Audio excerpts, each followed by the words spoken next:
What's up, guys? How's it going? We are doing another unboxing showcase review. I have here on my table, this is Alexandra Trese, a Filipino comic book superhero. She is most recently seen from the Netflix animation show. I think it was a couple episodes long for the first season. If you guys watched it, then you kind of know who Trese is.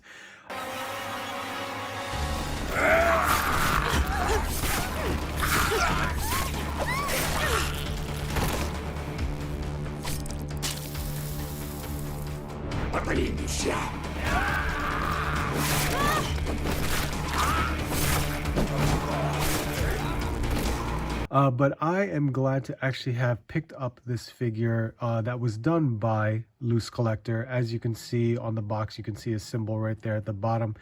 LooseCollector has been doing quite a few different characters, and he also ran a successful Kickstarter that you guys can check out. As far as I know, on his website, you are capable of actually ordering Trese, because I actually did miss out on the pre-order. I was not able to get her the first time around, but they were easily much more available now on his website. And at the same time, while we look at Alexandra, we're actually going to take a look at the other figure that was an exclusive. We're going to look at Synog, which is Alexandra's twin sister. This was exclusive, I believe, to a particular show out in the Philippines, but was exclusively available on his website. So we're going to take a look at this one, because this one is technically the same figure, but with a simple feature at that. But here we are with Trese, and everything is in the box.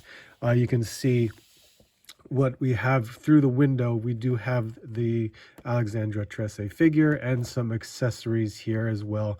As you can see, first ever Trese action figure. But we will take a look, open this box up.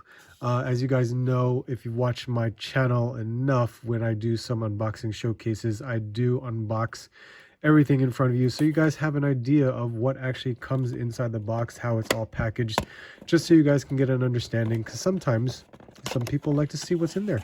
Let's move this out of the way and take a look here. So we do have a plastic shell casing on the inside. We'll take this, yeah, we'll just leave this here for a moment, but everything is right there in the box, or in the cover, as I could say.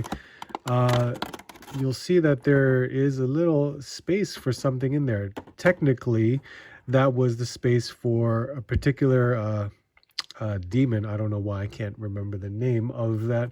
That would be in here if you were part of the pre-order, and I think it was to the first 100 people. I can't remember, but the first few pre-orders who ordered first were able to get that. So there are exclusives out of this whole thing. So let's take a look what's inside. There are more accessories, as was not shown in the box from outside the box, but there you go. There's the figure. There's some accessories. Let's take it out.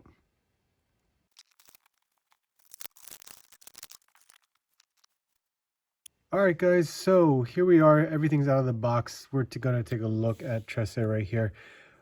Wonderful looking figure. Very simple, of course, but if you've seen her in the comics as well as on the Netflix animated show, she is dressed just like this. She doesn't change. You can see this is her outfit. Everything is as is in regards to the simplicity of her outfit, but it's done very well. In regards to the sculpt, everything looks great. Very, very well done. We'll start from the bottom, considering she does have, she's wearing basically like these black pants, but you can see some of the stress lines in the clothing that they sculpted in here. And of course into her shoes. My guess is she was probably wearing some sort of boots, but who knows? I could be wrong. There is this draped over plastic right here, which is part of her uniform that goes across. So it's made to look like that, and there are some cuts in the seams, so that way it can maneuver very easily. So you can see the stress lines that were sculpted in, which looks very, very nice as well. And the torso part, We do have her like the button clasps that are painted on here, and then of course in the collar of the jacket right there with some white lines painted on there. Very well done, very nice. So there's really not any smudges or bleeds on the white, so that's actually done very nicely. Then of course on the sleeves of the jacket, there are also some more sculpted lines of the clothing right there, and of course in the white cuffs. So everything looks very well done. In the hands, of course, right now there is the shades of like pink that's in there, I guess, to help out flesh out the skin tone color. It's not bad. It looks a little weird at first. I mean, you see it in the palms too. There is like this pinkish hue in the palms and the fingers like that. I guess it helps bring out, I mean, you can kind of think of it like a black wash effect, but for skin tone. It's not too bad, but I can deal with it. It's not a huge issue. And then of course with the head looks pretty good. I mean, that's pretty much like her stoic face that you would normally see in the animated show as well as in the comics. So they did a great job sculpting the hair because she has this front bangs area that's always drawn that way.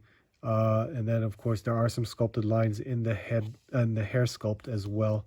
So all still very well because she's got that short hair. So it's nicely done.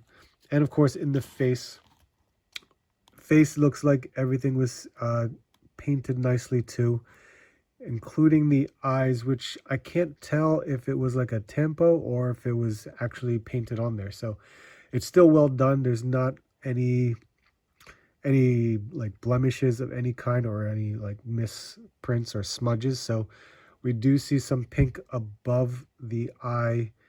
So basically some eyeshadow in there. Still very good, very nicely sculpted, but simple enough that it does the job. So, well, let's start with the head. So with the head, we can move the head side to side. We can look up only a little bit. The hair restricts that, but you can look down pretty much all the way. I think it is on a dumbbell joint.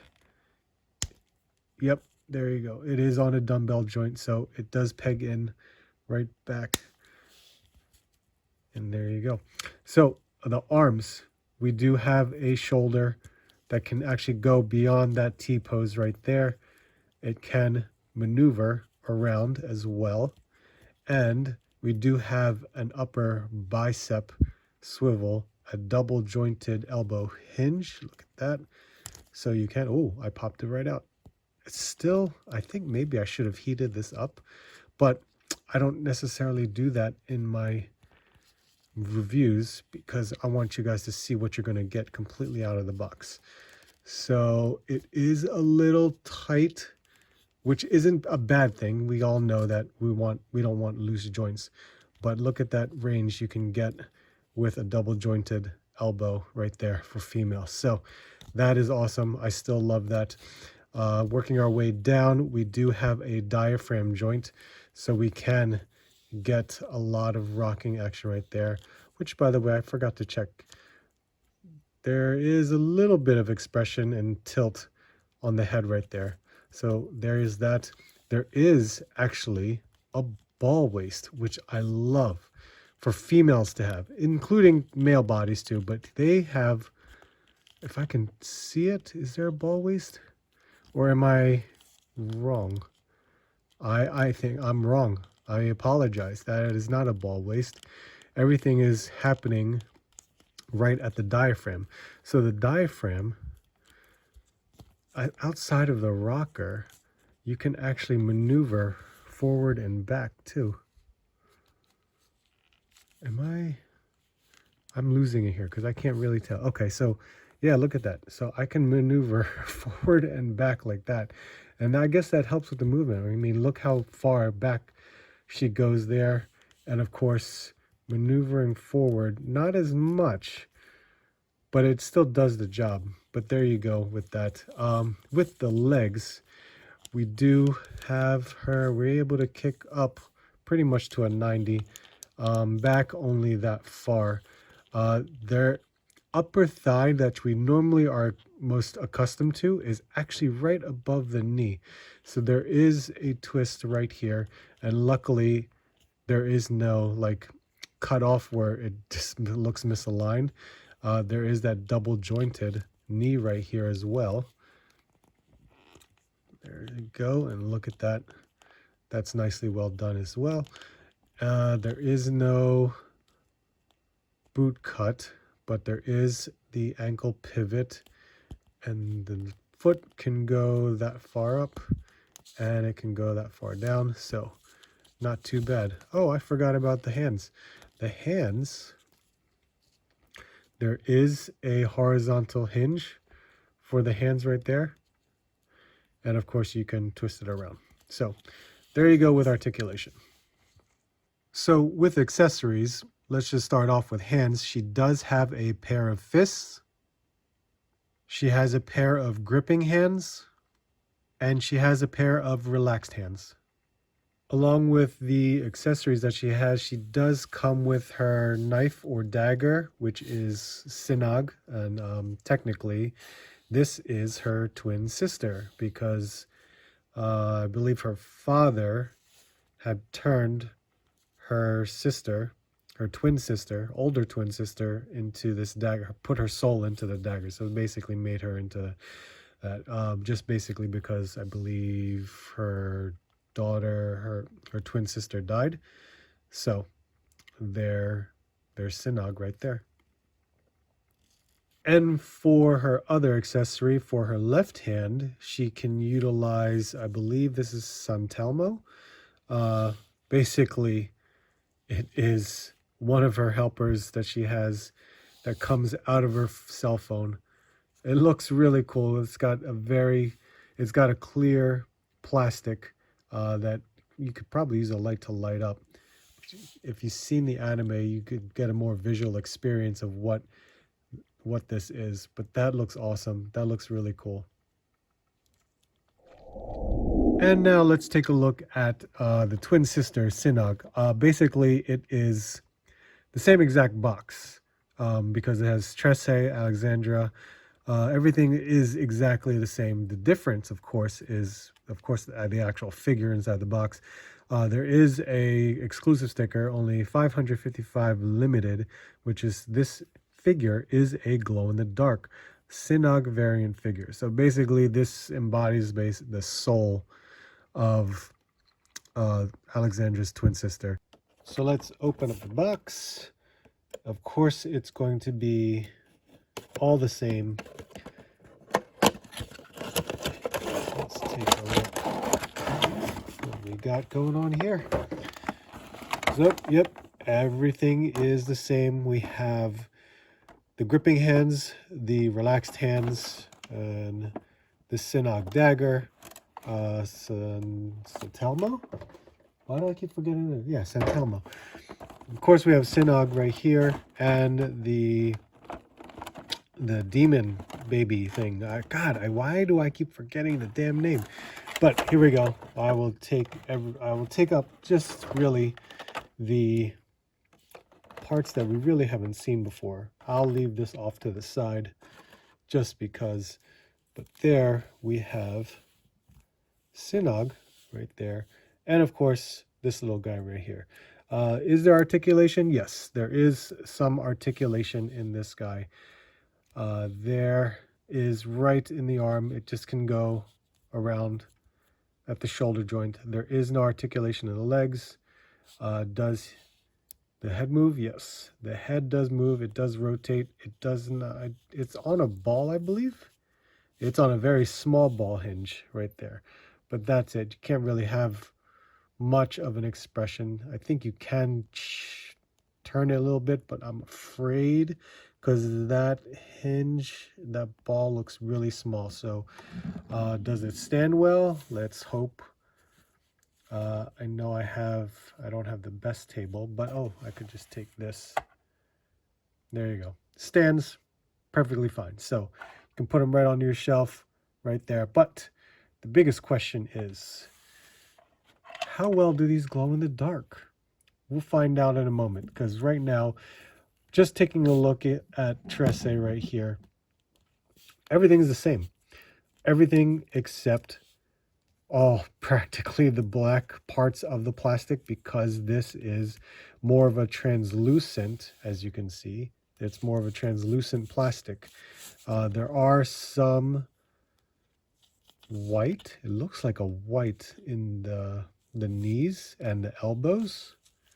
You can see the distinction between that. But the white, where the white was on Trese, is where it's black here. So you'll probably see more of, I guess, the transparency, not the transparency, the differences between the two when it does glow in the dark. So that is what we're going to go find out. Well, let's try with a black light to power this guy up and see how they look. So I have an old-fashioned black light bulb right here, just to kind of charge it up and see how it goes. All right, killed the lights. Let's check it out. Not too bad. Looks awesome from here. Look at that. Actually pretty good. I guess if I had the black light on there longer, we'll get a much better glow. But I mean, it doesn't look too good from the camera point of view, but from my own eyes, those things are pretty lit up. All right, guys, there you have it. There is Alexandra Trese and her twin sister, Synog. These are actually really, really good figures. I have been enjoying LooseCollector and his offerings of 6-inch action figures. The fact that I could actually have these characters that represent Filipino culture in my collection, I'm amazed. I'm happy to have this. He did make other characters as well. I was able to pick them up, but Trese, of all things, I'm extremely happy about. If you haven't read any of the comics or haven't checked out the Netflix series, I suggest you go and do so you can kind of just educate yourself on who Trese is. But these two figures are actually very, very good. Very well articulated, very well sculpted. Happy to have them in my collection. But let me know what you guys think. I would greatly appreciate it. Please hit that like, leave a comment, and subscribe if you're new. Please let me know. I hope to hear from you guys soon, and I hope to see you on the next hunt.